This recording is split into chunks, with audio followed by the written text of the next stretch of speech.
La Torre Eiffel, símbolo de París, orgullo de Francia y supuestamente una obra impecable de ingeniería. Así es como nos la presentan. Pero, ¿y si en esta historia hay demasiadas cosas que simplemente no cuadran? Plazos demasiado cortos, un montaje demasiado preciso, una versión oficial demasiado conveniente, y demasiados rastros extraños que o bien desaparecieron o bien parecen haber sido dejados deliberadamente fuera de escena. Escriban desde donde nos ven y suscríbanse al canal. Gracias. 2,5 millones de remaches en 26 meses. Sobre el papel suena a récord. En la realidad, a una tarea casi imposible. Sobre todo si recordamos que todo esto ocurría a gran altura, con frío, viento, metal candente en las manos y prácticamente sin margen de error. Pero eso no es ni siquiera lo más extraño. ¿Por qué los documentos sobre detalles técnicos clave parecen haberse esfumado? ¿Por qué las fotos de la obra muestran mucho, pero parecen eludir lo más importante? ¿Por qué el metal de la torre se comporta como si no siguiera la lógica habitual del tiempo?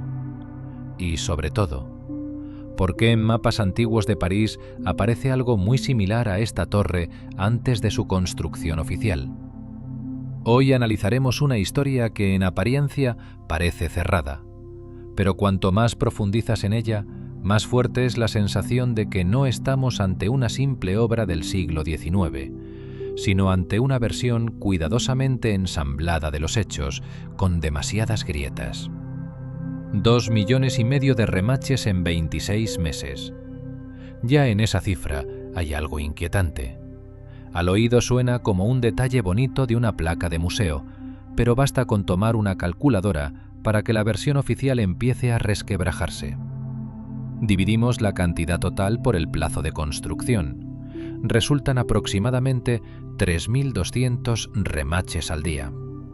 Cada día, sin largas pausas, sin retrasos, sin posibilidad de ralentización. Sigamos. Si la jornada laboral duraba unas 10 horas, salen unos 320 remaches por hora. Eso ya son 5 o 6 por minuto. No de vez en cuando, no en el mejor momento, no en un día bueno, sino constantemente, día tras día, casi 2 años seguidos. Y aquí es donde empieza lo interesante. Porque un remache no es un botón que simplemente se inserta en un agujero. Es una pieza de metal candente que primero hay que calentar a casi 900 grados, luego llevar rápidamente al lugar de trabajo, insertar, sujetar, remachar, formar la cabeza y hacerlo todo antes de que el metal se enfríe y se convierta en un pedazo inútil. Sobre el papel, la aritmética parece fría. En la realidad, detrás de cada punto en el informe hay una operación distinta, un movimiento distinto, segundos concretos que no se pueden recuperar. Ahora imaginen que toda esta velocidad frenética no se necesita en un taller cálido, sino a una altura gigantesca, donde el metal se enfría más rápido de lo que tardas en parpadear, donde cada paso se da sobre el vacío, donde un error no es solo un retraso, sino el colapso de toda la cadena. Y entonces la pregunta principal ya no es si 2,5 millones es mucho o poco. La pregunta es otra. ¿Cómo se pudo mantener ese ritmo en un lugar donde el propio entorno trabajaba en contra del ser humano? Ahora dejemos la calculadora y trasladémonos al lugar donde esas cifras debían convertirse en metal. Campo de Marte, invierno. La obra ya se alza sobre la ciudad, y cuanto más crece la estructura, menos se parece a una obra normal. Ya no es un lugar de trabajo en el sentido habitual, sino una fina malla de viga suspendida sobre el vacío. Bajo los pies, una estrecha franja de hierro, a los lados, nada más que aire. Un paso en falso, una ráfaga repentina, un movimiento torpe del cuerpo, y hasta la operación más simple se convierte en un riesgo. A esa altura todo cambia. Abajo, el viento parece simplemente frío. Arriba, empieza a empujar al hombre en el hombro, a engancharse en la ropa, a desestabilizar la postura. En el suelo, el metal candente aún te da un margen de tiempo. Arriba, ese margen se reduce. Lo que en el taller parece un trabajo duro pero comprensible, aquí se convierte en una carrera contra el tiempo. Hay que mantener el equilibrio, vigilar la herramienta, no perder el ritmo. Oír a los compañeros a través del ruido del viento y además trabajar como si las condiciones fueran normales. Pero las condiciones normales ya no existen, y esto es especialmente importante, porque la descripción oficial de la obra a menudo se presenta como si fuera una máquina perfectamente engrasada. La gente en su sitio, los procesos afinados, el ritmo mantenido, el resultado entregado justo a tiempo. Solo que el propio entorno de la obra contradice esa imagen. Hay demasiada inestabilidad, demasiados factores que no se pueden desactivar. La altura, el frío, el viento, el espacio limitado, todo esto no es el fondo, sino un participante clave de la obra. Y si así era el entorno laboral, lo siguiente que hay que analizar es un solo remache. No en el informe, sino en el movimiento real, desde la fragua hasta el golpe del martillo. Un solo remache en esta historia pesa muy poco, unos 100 gramos. Pero en esencia no es una pieza pequeña, sino toda una operación que debe realizarse con rapidez, precisión y sin posibilidad de fallo.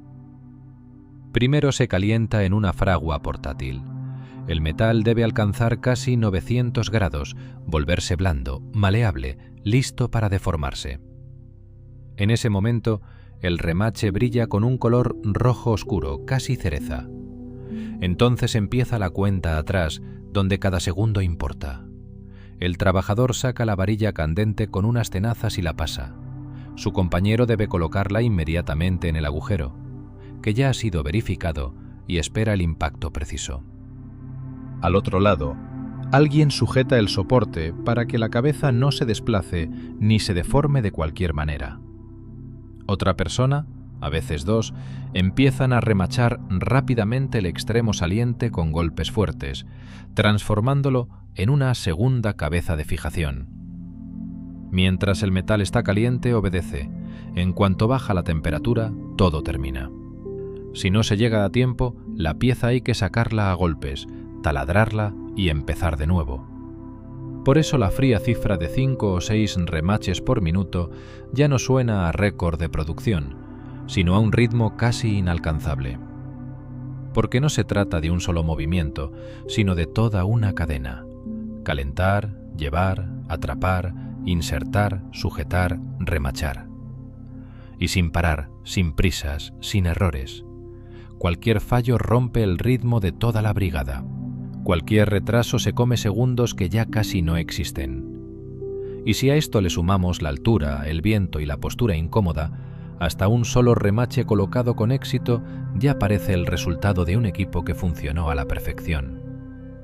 Y entonces surge la siguiente pregunta. Si cada operación así requería calor, ritmo y coordinación precisa, ¿de dónde salían en la obra el combustible, las fraguas y la posibilidad misma de mantener ese ritmo hora tras hora? Y aquí la construcción ya no topa con la fuerza de los brazos, sino con el suministro. Porque un remache al rojo vivo no aparece por sí solo, necesita calor, constante, estable, predecible. En los documentos de la empresa figura un consumo de carbón en el pico de los trabajos, unas 3 toneladas diarias. A primera vista es una cifra considerable, pero basta con calcular de nuevo y deja de parecer una reserva inagotable. Una fragua portátil, capaz de mantener la temperatura necesaria para remachar, consume por turno unos 20 o 25 kilogramos de combustible, a veces más. En teoría, 3 toneladas habrían bastado para un gran número de fraguas, pero solo sobre el papel. En el terreno real, el carbón no se usaba solo para los remaches. Había que calentar las casetas, ajustar el metal, atender trabajos auxiliares, alimentar a la gente, mantener todo el ritmo vivo de la obra. Después de eso, para el remachado en sí, ya no quedaba una reserva ilimitada, sino un límite bastante estricto. Y entonces surge una imagen incómoda. Hay muchos equipos. Cada uno necesita su propia fuente de calor. Cada uno debe recibir el metal candente sin demora. Pero cuantos más equipos, más rápido se consume el combustible. Y cuantas menos fraguas, más difícil es mantener el ritmo que muestran las cifras oficiales. Es justo aquí donde aparece una explicación extraña, el llamado método de la cadena. Supuestamente, los remaches se subían en contenedores especiales aislados térmicamente para que no se enfriaran por el camino. La idea suena bien, casi demasiado bien, porque sin ese sistema, la logística se desmorona. Pero más allá empieza el vacío. No hay contenedores, no hay planos, no hay patentes. En los museos se conservan tenazas, martillos, braseros, herramientas menores, incluso detalles cotidianos de la construcción, pero el eslabón clave, sin el cual toda la cadena pierde sentido, parece no haber existido nunca. Y si el suministro de calor es tan nebuloso, es hora de mirar más a fondo, no al combustible, sino a la propia estructura, donde cada error en un nudo podía echar por tierra todo el proyecto. Ahora hay que mirar no a la torre completa, sino a un punto donde toda la belleza termina y comienza la rigidez de la ingeniería. Cualquier estructura grande no se sostiene por su silueta general, sino por sus nudos, los lugares donde convergen varios elementos a la vez. Es allí donde se ve cuán verosímil es toda la historia. La Torre Eiffel tiene miles de esos puntos, y cada uno no es solo la intersección de barras de hierro, sino un ensamblaje espacial complejo, donde las vigas entran en ángulos distintos, soportan cargas diferentes y deben actuar como un solo cuerpo. Tomemos un nudo típico a media altura. En él pueden convergir 4 elementos a la vez: diagonales, un refuerzo horizontal, el soporte principal. En cada uno hay una serie de agujeros para remaches. En total, en un nudo así se acumulan decenas de puntos de fijación. Y ahora lo crucial: para que todo encaje sin desviación, cada pieza debe fabricarse casi sin margen de error, no solo en longitud, sino en ángulo, en geometría del borde, en la posición de cada agujero.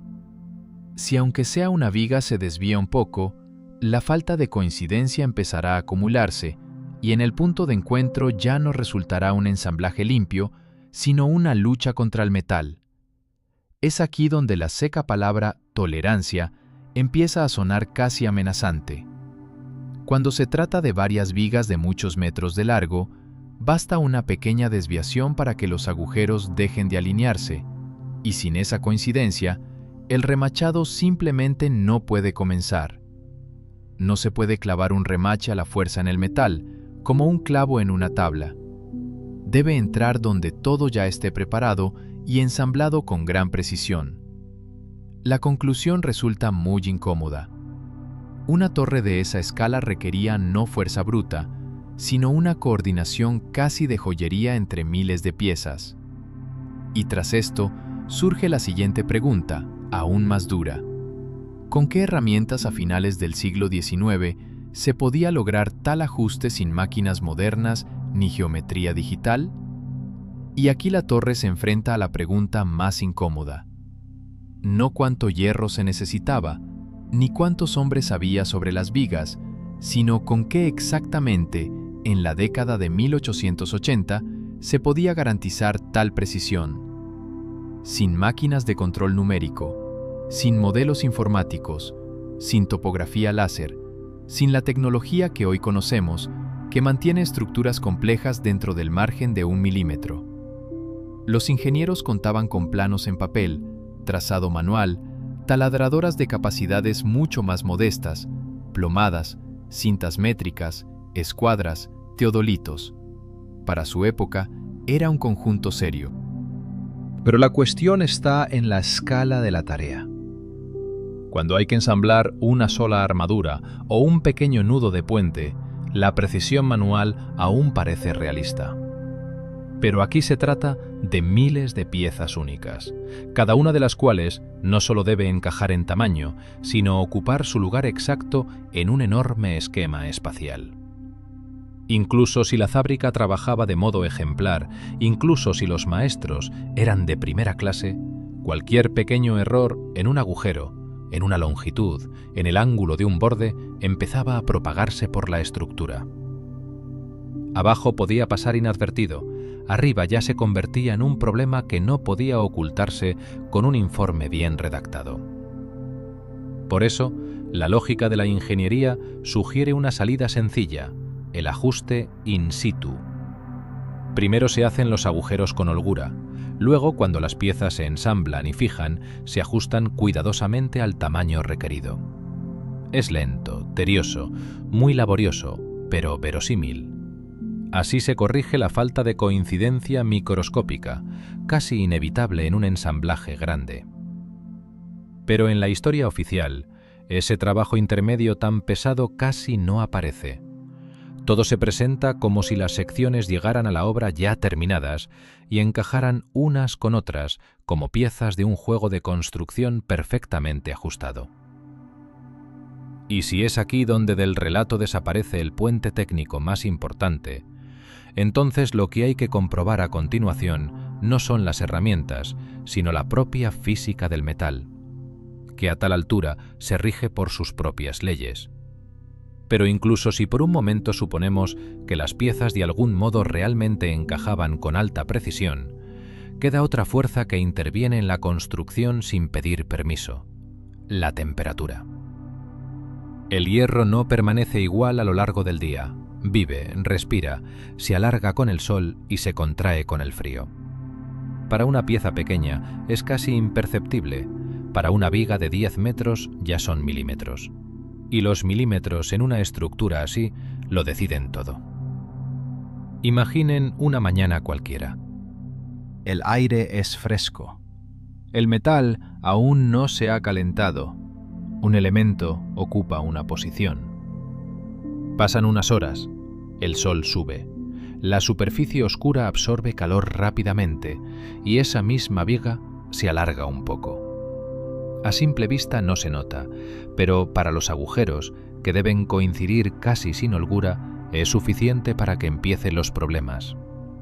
Lo que encajaba por la mañana, al mediodía ya puede estar tirando del nudo vecino, atascándose, provocando desviaciones, dificultando el ajuste de la siguiente pieza. La torre se convierte no solo en un conjunto de hierros, sino en un organismo enorme que cambia constantemente de geometría. Hoy en día, estas cosas se calculan con anticipación. Los ingenieros introducen correcciones, modelan el comportamiento térmico, determinan cuándo y bajo qué condiciones colocar cada elemento. A finales del siglo XIX, el conocimiento teórico sobre la expansión de los metales ya existía. Pero una cosa es conocer la fórmula y otra muy distinta es calcular manualmente el efecto de la temperatura en miles de piezas únicas dentro de un esquema vertical gigantesco.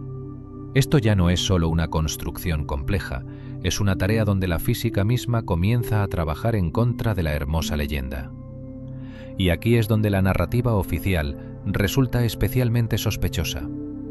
Habla en detalle sobre el triunfo, los plazos, la altura, la audacia de los ingenieros, pero casi no se detiene en cómo se domó exactamente el metal, que cambiaba de tamaño durante el día, justo durante el montaje. Por lo tanto, es momento de dar un paso atrás por un segundo y observar cómo se ve esta historia impecable cuando se cuenta de la manera en que se suele relatar en libros de texto y museos. Si miramos la historia de la torre desde la perspectiva de la versión oficial, todo parece casi perfecto. Hay un ingeniero talentoso de renombre, un proyecto audaz para la exposición universal, cálculos precisos, disciplina, voluntad y un resultado brillante. La compañía de Eiffel recibe el encargo. Se colocan los cimientos cerca del campo de Marte. Los 4 pilares se elevan cada vez más. Luego nacen una tras otra las plataformas y sobre ellas la famosa silueta que pronto se convertiría en el símbolo de París. Se cumplen los plazos. El presupuesto no se dispara. El equipo funciona como un reloj. La cima es conquistada. La bandera es izada. El mundo recibe una nueva maravilla de la ingeniería. Precisamente por eso, esta historia se ha arraigado también. Es conveniente. Todo encaja. Progreso, genio, era industrial, triunfo del ingenio humano. Con este material es fácil crear exposiciones museísticas, párrafos escolares y conferencias inspiradoras sobre cómo una idea audaz se transforma en metal. El problema es otro. Cuanto más hermosa parece la imagen oficial, más resaltan los detalles que no encajan en ella. Un ritmo demasiado rápido, un montaje demasiado fluido, un metal demasiado dócil, una contabilidad demasiado limpia, muy pocos rastros de ese trabajo pesado, sucio y agotador, sin el cual semejante proyecto simplemente no surge. No tenemos ante nosotros solo un proyecto exitoso, sino casi un proyecto perfecto. Y los proyectos perfectos en la realidad son raros. Especialmente donde hay miles de piezas, un entorno hostil, trabajo manual y una lucha constante contra el peso, el viento y el tiempo. Aquí es donde comienza lo más interesante, porque la leyenda se mantiene mientras la miramos desde lejos, pero basta con colocar la Torre Eiffel junto a otras grandes construcciones de su época y hacer una simple pregunta. ¿Por qué aquí todo resultó mucho más rápido, preciso y limpio que en los demás? Para que la certeza comience a resquebrajarse. Y el siguiente paso ya es obvio. Si la torre realmente fue un avance tan increíble, debería notarse al compararla con otras grandes obras de su tiempo. Y ahora hay que colocar la torre no junto a la leyenda sobre ella, sino junto a otras grandes construcciones donde también hubo metal, cálculos, ambiciones y grandes promesas. Y la comparación resulta incómoda. Casi simultáneamente a la torre parisina, en Londres se construía el Tower Bridge, un proyecto grande, complejo, prestigioso, con una poderosa estructura de acero y una carga de ingeniería seria. Pero su construcción tomó 8 años. Sí, el diseño era diferente, sí, los desafíos eran distintos, pero el principio básico no desaparece. Cuanto más complejo es el proyecto, más tiempo requiere. Y aquí vemos lo contrario.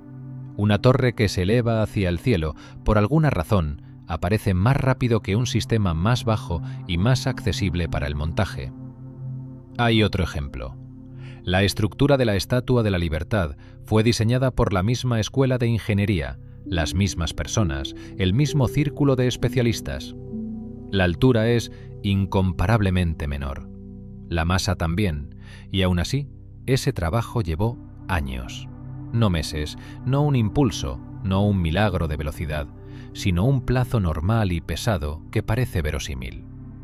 Esto es especialmente importante, porque cuando un mismo equipo en un proyecto se mueve con la lógica habitual de la época y en otro de repente muestra una velocidad casi fantástica, uno no puede evitar buscar no inspiración, sino una explicación oculta.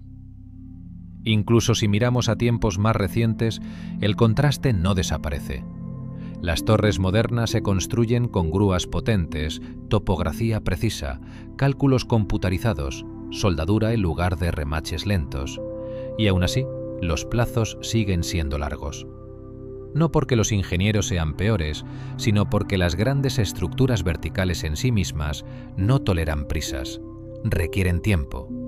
Y cuanto más comparamos, menos se parece la historia de la Torre Eiffel a un simple proyecto afortunado. Comienza a aparecer una excepción que se desvía demasiado de la norma. Y cuando los plazos dejan de convencer, la mirada se desplaza naturalmente al siguiente nivel, al material con el que se construyó esta estructura. El material en esta historia no es menos importante que los plazos. La torre no se ensambló con el acero estructural que conocemos hoy, sino con hierro pudelado. Para finales del siglo XIX era una elección comprensible.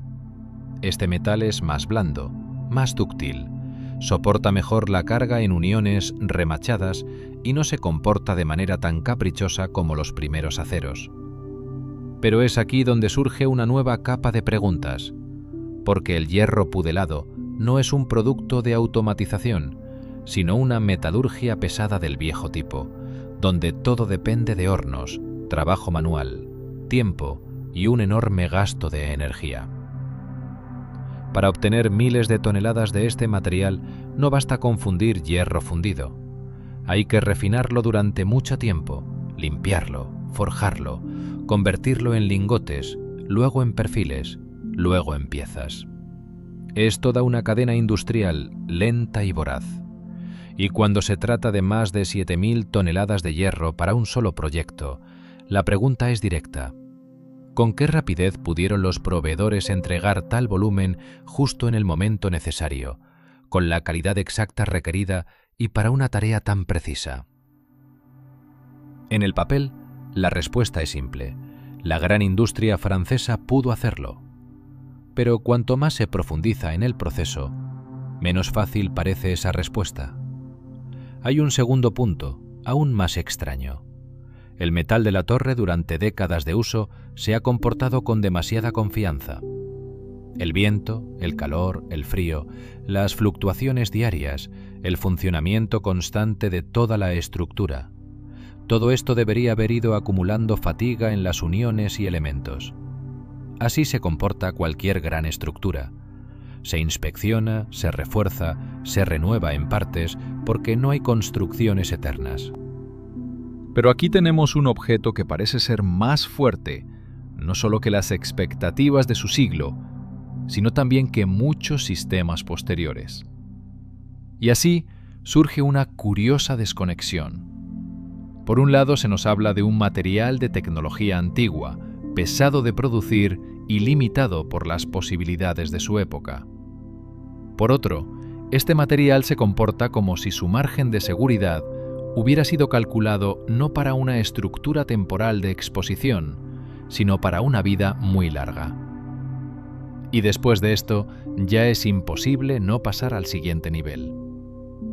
Si el metal se comporta de manera inusual, entonces vale la pena observar con aún más atención los rastros de la construcción misma, las fotografías, los documentos y las personas que deberían haber dejado mucho más ruido en la historia.